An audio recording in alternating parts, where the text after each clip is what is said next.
Hola mis hermanas, ¿cómo están ustedes? Una vez más seguimos aquí con el estudio Una mujer conforme al corazón de Dios. Y la verdad es que estoy muy sorprendida porque el tema que sigue es la sujeción de la mujer al esposo.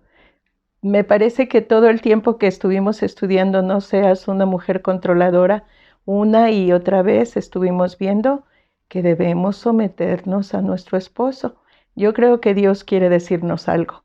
Así que vamos a hacer una oración y vamos a pedirle al Señor que nos dé la disposición de escuchar su voz. Amoroso Padre Celestial, te damos muchas gracias, Señor, porque tú eres bueno, porque tu orden es perfecto, porque tú creaste, tú inventaste la familia y tú eres el único que puede decirnos cómo debe funcionar y el único que puede guiarnos para hacer que funcione como tú esperas.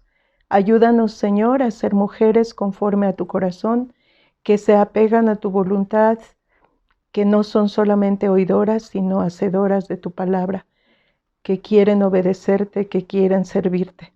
Ayúdanos, Señor, te lo ruego, y permite que lo que aprendamos hoy lo guardemos en nuestro corazón para no pecar contra ti. En Cristo Jesús. Amén. Muy bien, les decía, mis hermanas, todo el tema es un corazón que se somete a la voluntad de Dios. Y el principio, pues los hechos de la sumisión, dice la Biblia en Efesios 5:21, someteos unos a otros en el temor de Dios. Y ahí, mis hermanas, no queda la menor duda, es para todos, para los jóvenes, para los adultos, para las mujeres, para los niños. Todos nos debemos someter unos a otros en el temor de Dios. Ahora, ¿cómo le vamos a hacer? Aquí necesitamos pensar nosotros, ¿verdad? Que lo que queremos hacer es obedecer a Dios. El hecho de que yo me someta a mi esposo no quiere decir que yo soy menos que él. Dios me dio un lugar importante, pero a él lo hizo el líder, la cabeza. La autora del libro menciona que en alguna ocasión entró a un lugar donde había las cabezas de animales. Ya ven que la gente las guarda y las pone como trofeos, pero esta cabeza era muy fea porque era como un becerro con dos cabezas. Está mal, está anormal, es deforme. Bueno, pues si queremos que nuestro matrimonio sea normal, con forma correcta, necesitamos dejar la cabeza en su lugar, y la cabeza es el esposo. Nosotros debemos sujetarnos, y la palabra sujetarnos viene precisamente de ponernos debajo del mando de alguien más. Entonces, ¿qué es lo que debemos hacer? Primero que nada, como veíamos en el otro libro, necesitamos decidirnos a hacerlo. La autora del libro menciona que en una ocasión tuvieron una reunión varias mujeres y estaban estudiando la Biblia y llegaron a estos pasajes de que la mujer se debe someter al marido. Y una de ellas dice, curiosamente, de las que estaban ahí, se notaba que las cabezas de esa familia eran ellas, ¿verdad? Porque ellas eran las que trabajaban duro, las que mandaban, las que decidían, ganaban más que el esposo, en fin. Entonces, una de ellas dijo, ¿no será que en otro pasaje de la Biblia dice algo diferente? Vamos a buscar. Empezaron a buscar un pasaje, otro pasaje, Tito, Timoteo, Efesios, todos decían lo mismo. Y estas mujeres con muchas reservas, pero finalmente decidieron someterse y bajaron la guardia y dejaron que sus esposos fueran los líderes. Y ellas atestiguan, dice, un año después, sus matrimonios eran mucho más felices, mucho más llevaderos, porque al final de cuentas, al dejarle al esposo su lugar, al respetarlo dándole su lugar, finalmente es él el responsable. Es él el que va a tener que dar cuentas.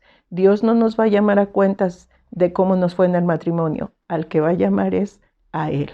Entonces, ¿qué podemos hacer? Apoyarlo para que haga un buen trabajo, sometiéndonos debajo de su mando. Ahora, el quién de la sumisión. Y aquí, mis hermanas amadas, es muy importante que nosotros nos demos cuenta. Ahí en Efesios 5:22 dice, las casadas estén sujetas a sus maridos como al Señor. ¿Quién es el que me está diciendo esto? Es Dios.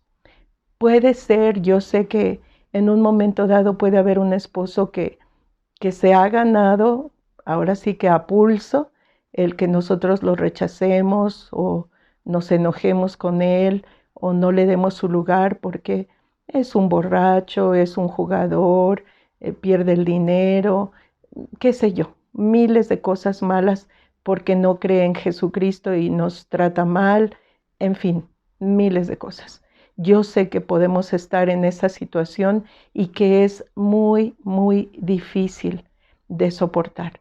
Pero ¿quién es el que está dando la orden? La orden la da nuestro Dios. Y yo me acuerdo cuando era jovencita que yo platicaba con el pastor acerca de una hermana que yo había visitado y que le decía, ¿qué le digo, hermano? Porque está bien duro su caso y ya se quiere divorciar y ya quiere mandar ahora sí que a la bola a su esposo y a sus hijos, ya se quiere ir. Y entonces él me dijo, la Biblia dice que se debe sujetar al marido.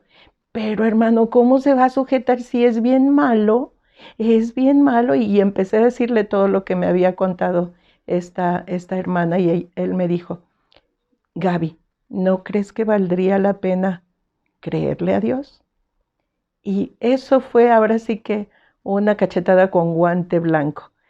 Fue mi hermano Eleazar, que era mi pastor en aquel entonces, el que me dijo eso y de verdad que me hizo reflexionar. ¿No valdrá la pena creerle a Dios?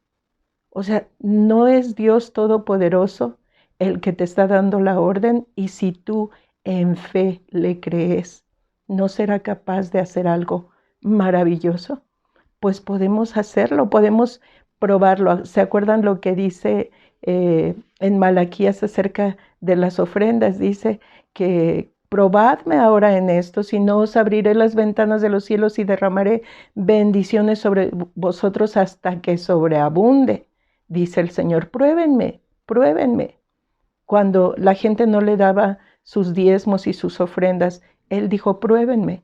¿No querrá Dios que lo probemos, que obedecerlo está bien? Ahora, el cómo. Si lo hacemos como al Señor, no vamos a batallar. Ya no es la imagen de ese esposo malo, borracho, jugador y todos los defectos que le queramos poner. No, es mi Señor. Dios es el que me está pidiendo que lo haga. El alcance en todo.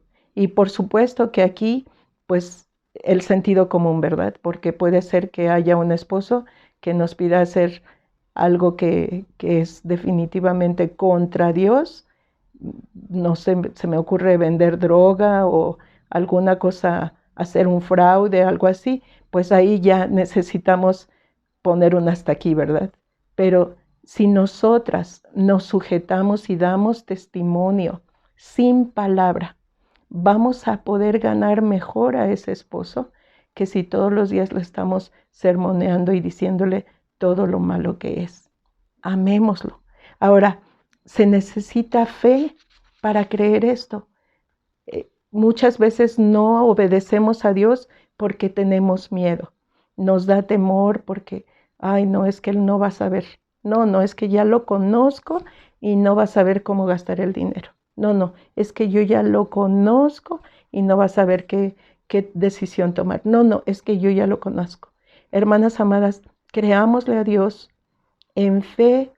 Ahora, no dice que no participemos. Acuérdense lo que dice en Proverbios 31:26. Dice, la mujer virtuosa abre su boca con sabiduría y la ley de clemencia está en su lengua.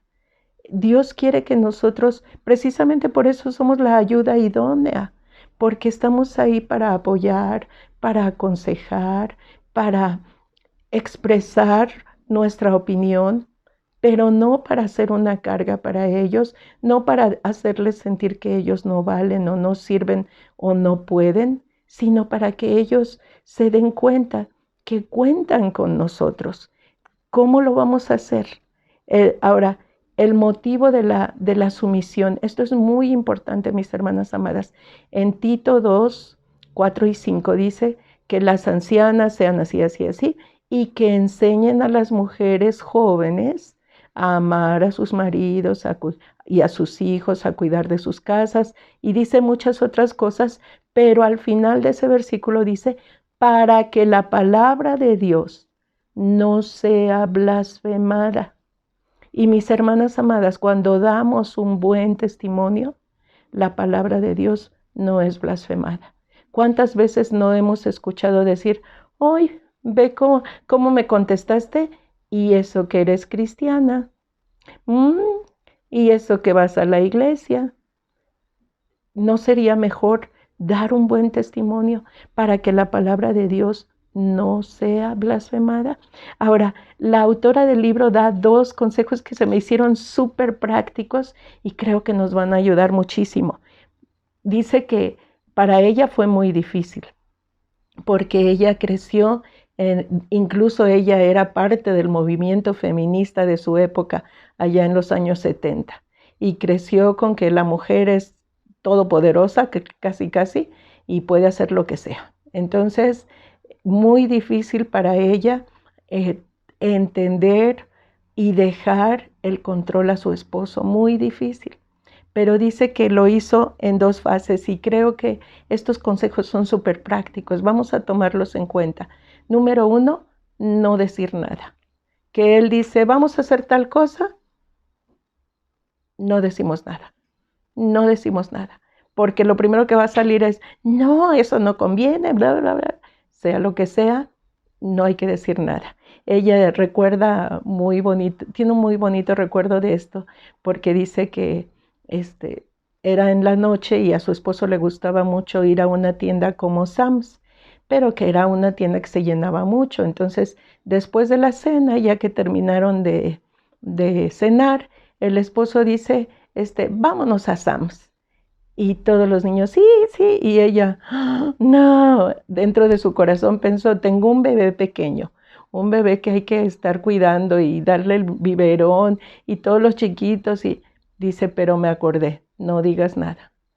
Simplemente se subió al carro y fue con su esposo.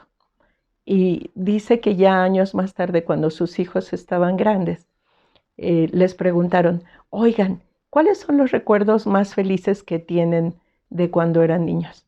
Ay, cuando mi papá y mi mamá nos llevaban a Sam's en la noche y comíamos helado. Fíjense, la dulce respuesta de la mujer. No dijo nada, pero fue. No se quejó, no dijo, ay, con el niño y estoy cansada y todo el día andar trabajando y todavía quieres que vaya a la tienda. No, se quedó callada. Después vemos el segundo paso. Y el segundo paso es, y es muy bonito, responde positivamente. Claro que sí, mi amor. Como tú digas, papá, lo que tú quieras. Sí, claro que sí. ¿Cómo no? Yo voy, yo lo hago.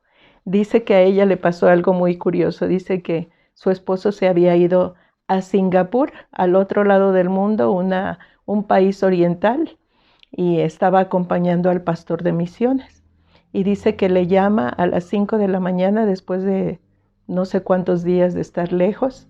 Y dice, yo estaba así medio dormida todavía cuando suena el teléfono y dice, oye, ¿quieres? Dice, yo pensaba, me va a decir, cuánto te extraño, cuánto tiempo sin verte, ya quiero estar contigo, extraño mucho a los niños. No, dice, no me dijo nada de eso.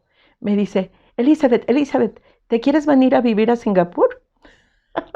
Y dice que ella ya había estado entrenándose para contestar positivamente.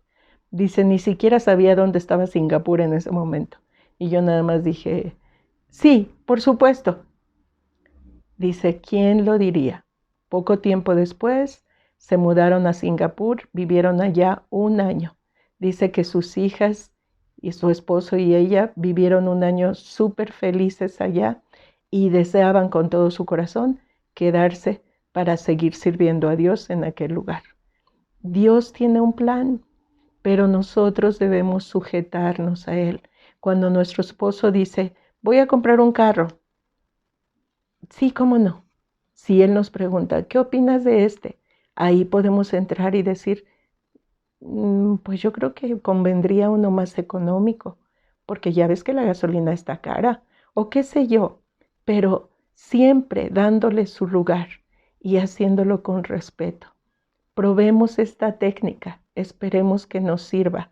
La número 1, no decir nada, simplemente sujetarnos. La número 2, empezar a responder positivamente siempre. Hermanas amadas, Dios es grande, Dios es maravilloso y Él tiene un plan para nuestras vidas. Confiemos en Él. Y si tú no tienes esposo, dice la Biblia que nos sujetemos unos a otros. Practica sujetándote a hermanos mayores, al pastor, incluso a tus padres, ¿verdad? Acostumbrémonos a sujetarnos en temor de Dios, a Dios, porque Dios lo quiere así. Dice su palabra que consideremos a los demás como superiores a nosotros mismos.